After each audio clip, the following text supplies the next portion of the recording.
As a new option this year, I've included some add-on packs to the 2024 Digital Cross Stitch Planner for 24 hours of cross stitch. This add-on pack can be used in conjunction with the planner, or it can be used as a standalone.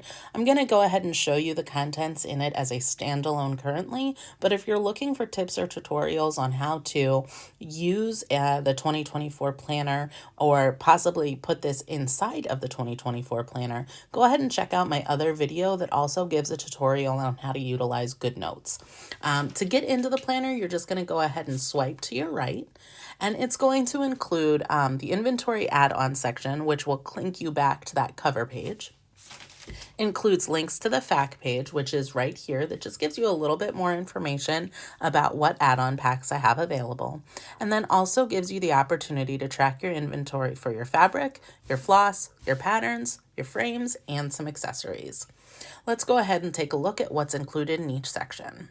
When you go to fabric, you're going to see that you have a fabric inventory list, fabric grids, and a fabric photo album available. If you look at the fabric inventory list, this is a spot where you can just jot down a list of what fabrics you have. I've included a space for you to indicate a reference number because you can also take a quick photo and add it to your photo album and indicate which picture it is on your list based on your reference number. So you can just go ahead and keep a visual track of the things that are on your list as well. You can also then utilize this fabric grids.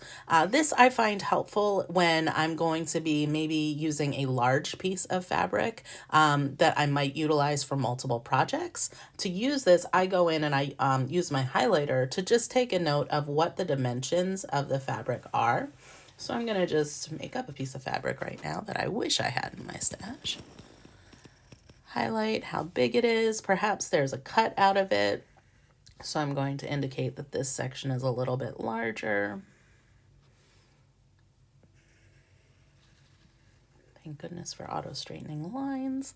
And then I can indicate, okay, maybe this section here, from here to here, is going to be used for one project. But over here, it's going to leave me the rest. But I would note, oh, look at these, it could, which piece of the fabric I'm going to cut to be able to use that.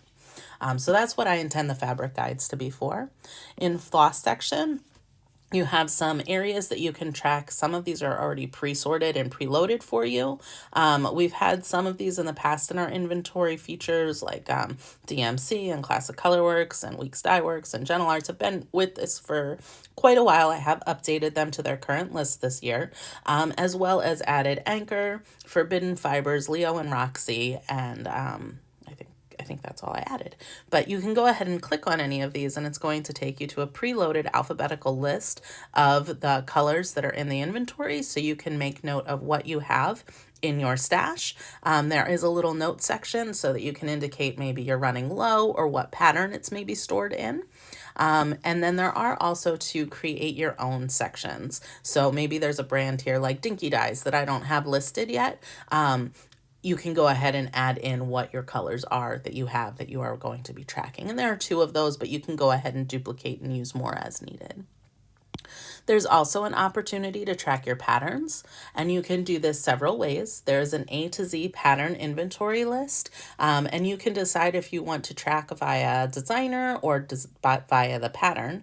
And you can use this alphabetical list on the side to link to the other pages. So each one of the letters of the alphabet does contain a link. So say I had a pattern that started with H, I could click that H and it would take me to that page. So you can easily kind of navigate through a list that you can't sort like you would be able to do a spreadsheet. New this year, I've also got a thematic pattern list for you.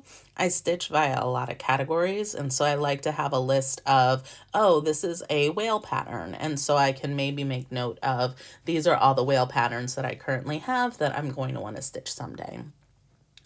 For frames, it is set up very similarly to your fabric. You have an inventory list with a reference number so that you can also take note and maybe add a photo to show what the frame actually looks like. So you've got that visual. And then as well as accessories, it just gives you a few extras, needle minders, and a project bag inventory list. Like I said, this can be added as a standalone.